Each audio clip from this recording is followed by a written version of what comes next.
Okay, so we're looking at the weather today on Wednesday the 17th, and we've got the polar front jet across the north of the UK, separating the colder air to the north of the UK towards Iceland and the milder air down towards the south towards the Azores. So how is that going to pan out? We're looking at tomorrow's forecast. The yellows here indicate relatively mild air for the time of year, whereas the greens and the blues indicate the colder air to the north of the UK.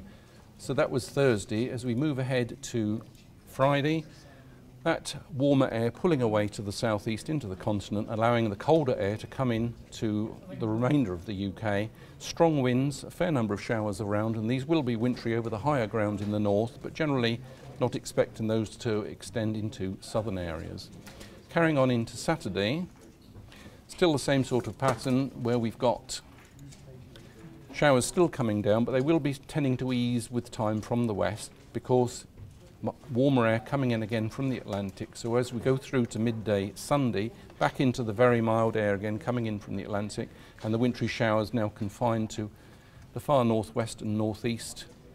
And then as we go through into Monday, the UK still under this very mild flow coming up from well south of the UK, and still quite windy conditions, but we're looking now towards the northwest for the colder air to return. And if we look at the forecast chart for Tuesday,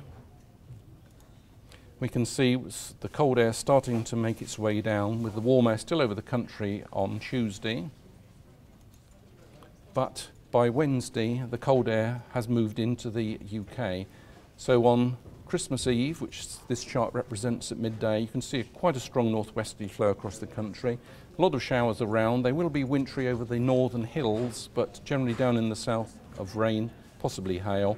And as we go through Christmas Eve towards the start of Christmas Day itself, the wind's gradually easing out, so probably a chilly night for Christmas Eve night, but probably not expecting any significant wintry precipitation at this time. We do look at a lot of different computer models, and one or two are giving a small risk of something more significant weather-wise, but at this stage it looks like what has been shown here is the most likely. But my advice, of course, is to keep in touch with all the latest forecasts, either on the television weather broadcasts or else on the UK Met Office website, where the forecasts and the warnings are updated on a regular basis, or of course on social media.